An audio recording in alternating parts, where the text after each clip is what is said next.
This is part 5 of orthogonality. So we have defined what it means for two vectors to be orthogonal. It means that the inner product of those two vectors is equal to 0. But what would it mean for a set to be an orthogonal set? Well, it means that every single, if you take groups of two members of the set and you compute the inner product between these two vectors, that inner product is 0, provided that you do that for every single combination of two. Okay, so if that happens for every single combination, you try to group members of the set in groups of two vectors at a time, compute the inner product, and that is equal to 0 for every possible combination, then you would say that the set is indeed an orthogonal set. So that's what we write here. We say we have a set S containing U1 through UN. The set is orthogonal if every pair of vectors, vectors that are not the same vector, U sub k, U sub j, has the inner product of U sub k and U sub j being 0 whenever these indices k and j are different from each other. This is what it means for the set to be an orthogonal set. And now we're going to talk about some vectors that have this property. Okay, but maybe before I write them, let me see if I can write you an example here. This would be a matrix, let's say 1, 2, 3. Yeah, this probably is a good size. So this is a matrix you will recognize, right? I keep writing the columns of this matrix. If you were here in front of me, then I would ask you to tell me, or, well, I still ask you to tell me which matrix is this. This is a matrix that has 2, 4, 5 rows, 4, 5 columns. This would be the so-called I sub 5. It's an identity matrix with 5 rows and 5 columns. Let's take a look at the columns of this matrix. So here's column 2, okay, and I'm also gonna single out the last column. There would be column 5. So if we were going to compute the inner product between vector 0, 1, 0, 0, 0 and the vector with entries 0, 0, 0, 0, 1, we compute this inner product. Okay, it's not too difficult to compute this inner product because there is a lot of entries that are equal to 0. So here we would have 0 times 0 plus 1 times 0. This would be the conjugate of 0, the conjugate of 1. Conjugate of 0 times 0 plus, so I'm down to number 4, so this would be conjugate of 0 times 0, and then conjugate of 0 times 1. So this gives us 0 plus 0 plus 0 plus 0 plus 0 equals 0. So it is straightforward to see that these two columns have a 0 inner product, and if we check all possible combinations of these columns for the identity matrix, we will find that indeed all of them have a 0 inner product. So these columns are going to have a name. They're going to be called E sub 1, E sub 2, E sub 3, E sub 4, and the last one will be called E sub 5. Okay, and these vectors, E sub 1, say E sub 1 and E sub 2, here I was testing E sub 2 and E sub 5. These vectors have an additional property, and their additional property is the following. Let's take a look at the first column.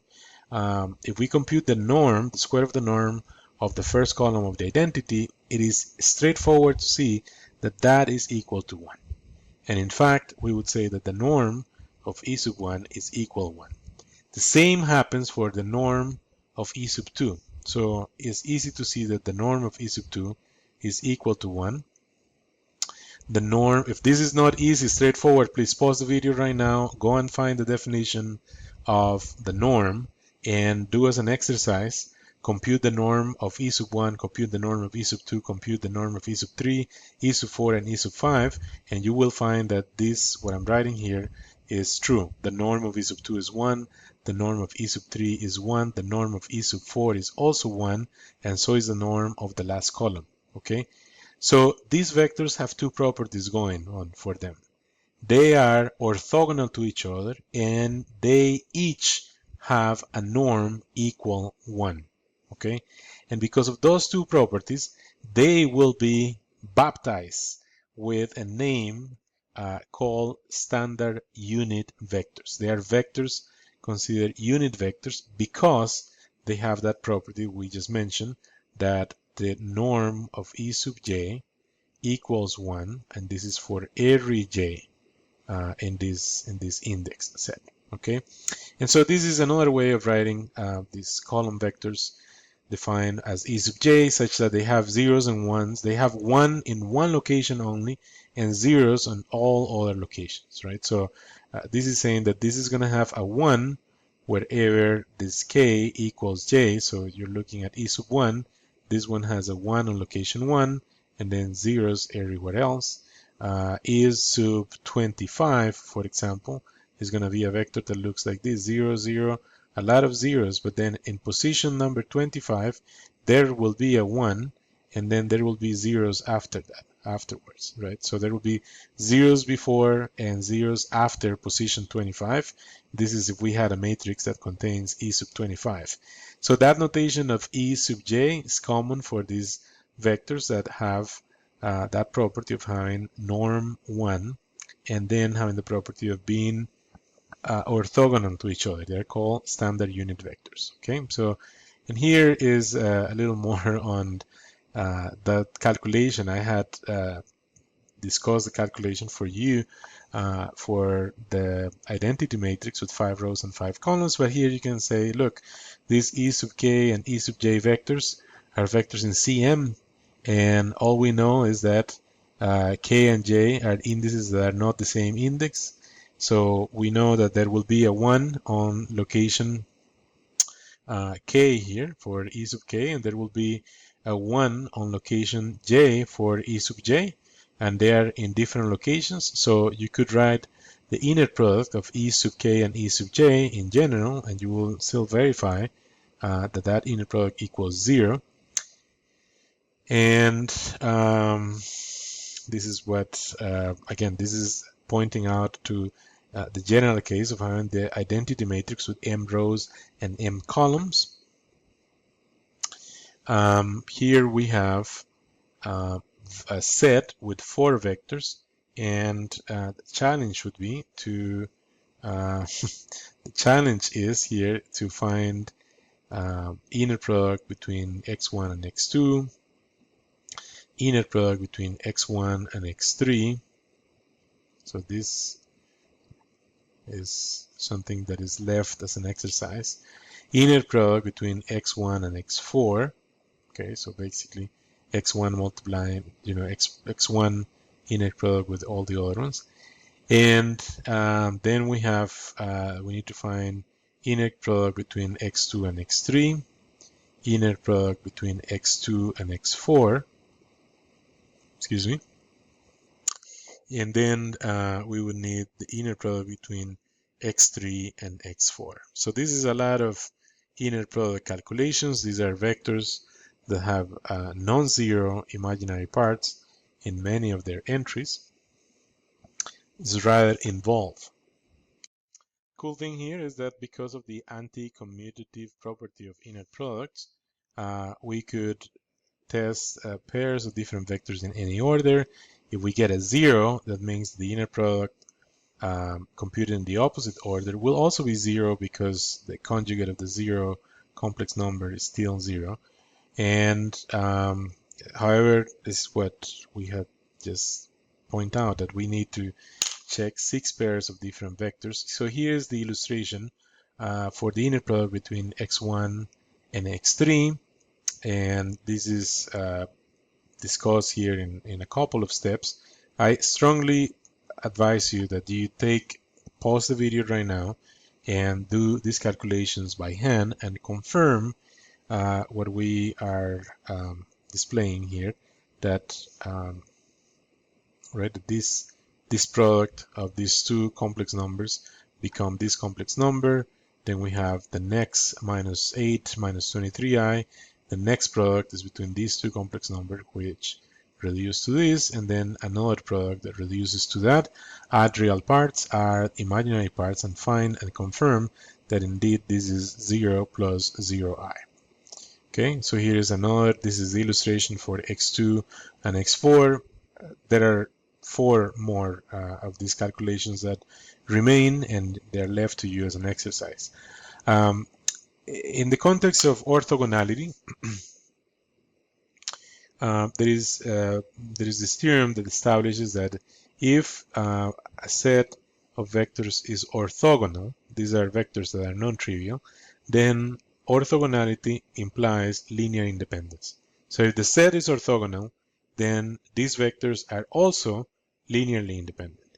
The next theorem is actually conveyed and discussed in detail on a separate lecture. It's here only for reference. It's called the Gram-Schmidt procedure.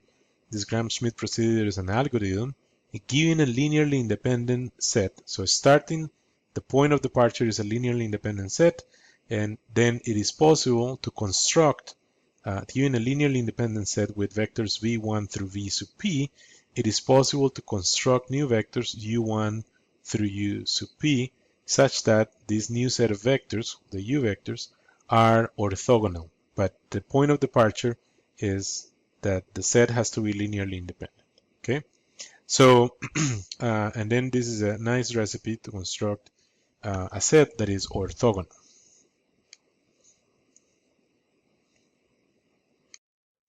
Well, one more thing about orthogonal vectors, and has to do with vectors that have norm 1, that are orthogonal, and they also have norm 1. These vectors are going to be referred as orthonormal.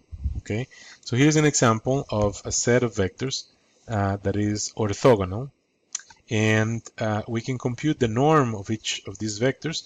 So the norm of the first vector equals 2, the norm of the second vector equals 1/2 times square root of 11, and then there is the norm of vector number 3.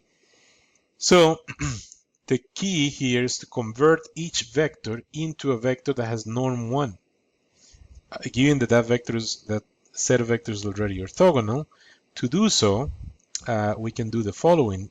Take every previous vector and multiply that by the scalar 1 over the norm of that vector. So in this case, the norm of 1 equals 2. So 1 over the norm is 1 over 2.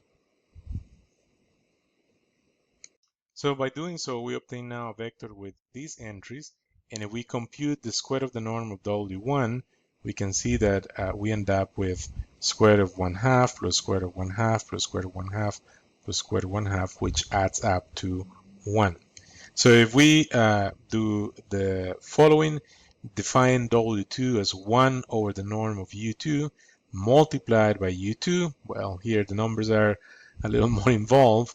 That gives us a new vector, but it will be rather straightforward to verify that the norm of W2, in this case, I'm going to do this directly, so this would be the norm of this vector 1 over the norm of U2 times U sub 2. This 1 over the norm is a scalar already, so this would be 1 over the norm of U2, and this here becomes norm of U2, which is equal to 1. You can do that by computing the entries of this vector and then applying the definition of the norm of a vector, and you will verify that the norm of W2 equals 1. Similarly, you could also verify that the norm of W3 is equal to 1. And this is how you would construct vectors of norm 1 that are now orthogonal. So they are going to be actually forming a set called an orthonormal set. So in summary, that we are basically, the point of departure here is a set that is orthogonal, and we construct vectors that are still orthogonal, but in addition, they have norm equals 1. So because the norm is 1 and they are orthogonal, then this set is called orthonormal.